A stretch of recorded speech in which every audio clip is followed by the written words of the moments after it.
Breaking news, China, binigla ang Taiwan matapos itong magsagawa ng live fire drills malapit sa kanilang katubigan, kung saan sa pagkakataong ito ang nasabing pagsasanay ay hindi na isinapubliko ng China, bagay na hindi pangkaraniwan dahil ang bawat pagsasanay ng China malapit sa isla ng Taiwan ay karaniwang isinasa publiko ng China bago pa maganap ang pagsasanay bilang pagsunod sa international law upang maabisuhan ng mga pangalakal na barko at ibang sasakyang pandagat na maaaring magdulot ng aberya sa mga sakay nito. Subalit sa pagkakataong ito nga ay hindi na isinupubliko pa ng China sa pagpipilit na ang nasabing katubigan ay wala sa ilalim ng international law dahil ito umano ay pag-aari lamang ng mga Chino, at dahil nga sa mga mas tumitinding aksyon na ito ng China laban sa Taiwan ay nagdulot ito ng labis na pagkabahala para sa gobyerno nila na agaran namang nagpadala ng air,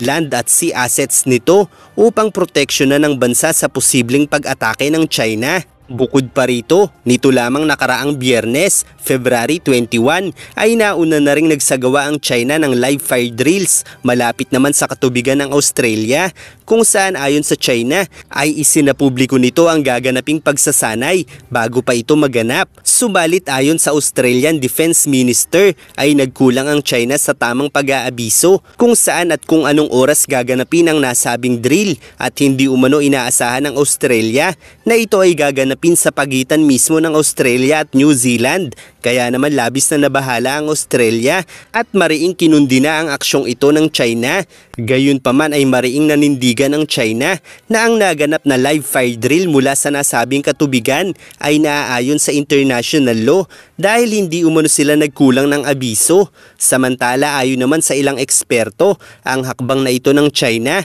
ay naglalarawan ng isang estratehiya upang ipakita sa Australia ang pagkadismaya nito sa patuloy na pakikipagtulungan ng Australia sa mga bansang Japan, Pilipinas at Vietnam para sa pagpapalakas ng ugnayang pangseguridad ng bawat bansa para sa kapayapaan ng Indo-Pacific region. Isang bagay na malinaw na nais buwagin ng China upang tuluyang makamit ang buong South China Sea, kabilang na ang West Philippine Sea, habang ang mga hakbang naman na ginawa ng China sa katubigan ng Taiwan nang walang anumang abiso ay maituturing umanong panunubok sa bagong administrasyon ng US upang tiyakin ang mga posibilidad kung tutulong ang US para sa Taiwan. Subalit nang hinga ng pahayag ang US President patungkol sa panibagong pambubuli ng China sa Taiwan, ay ipinahayag ng US President na hindi ito magbibigay ng komento, kaya naman marami ang nangangamba na baka umano pabayaan na lamang ni Trump na masakop ang Taiwan ng China. Gayunpaman ang pahayag ng kasalukuyang Pangulo na hindi ito magkokomento ay malinaw na mag-iiwan sa China ng isang malaking katanungan kung pababayaan nga ba ni Donald Trump ang Taiwan, dahil ang pagsasabi nito na hindi siya magbibigay ng komento ay hindi maaaring basta na lamang ituring ng China na hindi ito makikialam kung sisiklab man ang gulo, dahil ang produksyon ng pinaka-advanced na mga microchips mula sa Taiwan ay napakahalaga para sa mga Amerikano. Bukod pa riyan, ang klase ni Donald Trump ay tipo ng Pangulo na hindi basta nagbibigay ng mga pahayag kung alam niyang magagamit niya ito sa ibang pagkakataon. Gaya halimbawa na makailang ulit na pagtatanong noon ng mga reporter kay Trump bago pa ito muling maupo bilang Pangulo ng Estados Unidos kung sino ang responsable sa digmaang nagaganap sa pagitan ng Ukraine at Russia, kung saan ang naging sagot nito ay hindi na mahalaga kung sino ang nagsimula nito dahil ang pagkundi na umano sa bawat isa ay magiging hadlang lamang sa pagkakaroon ng peace deal sa pagitan ng dalawang bansa. Subalit nang muling maupo si Trump bilang Pangulo at nagawang tawagan ang magkabilang panig sa plano nitong tapusin ang digmaan sa dalawang bansa, ay nagsimula na nitong batikusin si Putin at sinabing sinisira lamang nito ang Russia kung hindi ito gagawa ng negosasyon para sa tigil putukan. Isang pahayag na nagsisilbing kontradiksyon sa kanyang mga pahayag bago pa ang kanyang inaugurasyon bilang Pangulo ng Estados Unidos, at ang pahayag na ito ay malinaw na ginagamit ni Trump upang bigyan ng pressure si Putin upang tapusin na ang digmaang ito, at sa kasalukuyan ay sinisisi na rin ito ang Ukraine sa pagsisimula ng gulo. Isang pahayag na nagbibigay rin ng pahiwatig sa Ukraine na mas lalong mapapasama ang kanilang bansa kung kokontrahin nito ang mga hakbang ng kasalukuyang administrasyon para tapusin na ang digmaang ito. Kaya't malinaw na sa bawat pahayag ni Donald Trump,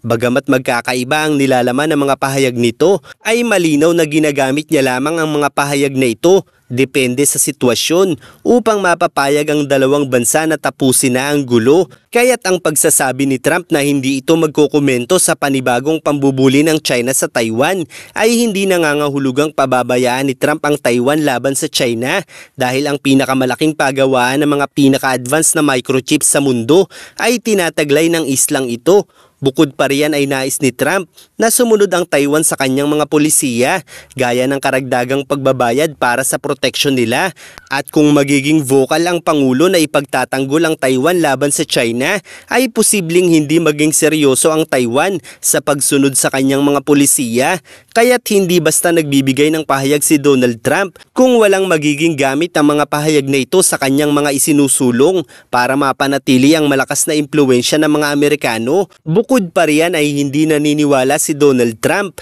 na magagawa ng China na salakayin ang Taiwan dahil ang mga ito ay kapwa nila mga Chino na maraming angkan sa mainland nito na maaaring magdulot ng kaguluhan sa loob ng China kung magsisimula ang gulo. Kaya't hindi nababahala si Trump para sa kaligtasan ng Taiwan kung sisiklab man ang kaguluhan sa rehiyong ito. Dahil kung sisiklab man ang kaguluhan sa rehiyong ito ay maaaring mas madaling makokontrol ng US ang Taiwan sa pamamagitan ng pagtulong nito at madali nitong mapababagsak ang komunistang partido dahil sa posibleng pag-aalsa ng mga Han Chinese sa mainland nito na mayroong malalim na kaugnayan sa mayorya ng residente ng islang ito na matagal nang ipinaglalaban ang kanilang karapatan upang kilalanin ng mga bansa sa mundo ang Taiwan bilang hiwalay na bansa sa mga Chino. At sa pamamagitan ng pagiging tahimik ni Trump sa isyong ito, sumiklab man ang digmaan sa pagitan ng China at Taiwan ay malinaw na mapangangatwiranan ng US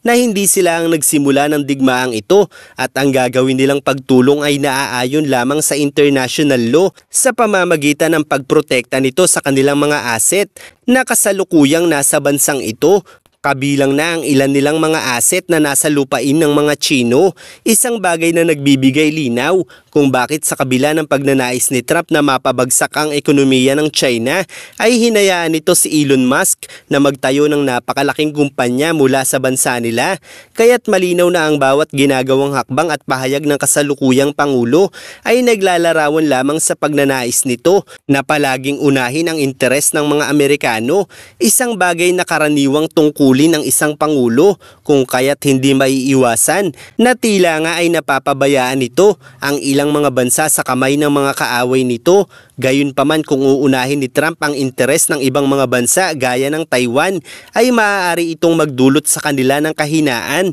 dahil kung maagang ipapahayag ni Trump na hindi nito pababayaan ang Taiwan laban sa China ay maaaring hindi masunod ng Taiwan ang mga karagdagang buwis na hinihingi ng Amerika. Bukod pa rito ay madaling makagagawa ng mga propaganda ang China na ang US ay nagsisimula na namang lumikha ng panibagong gyera na maaaring magdulot ng malawakang protesta mula sa bansa nila habang tuloy-tuloy na gumagastos ang US para sa proteksyon ng Taiwan laban sa China.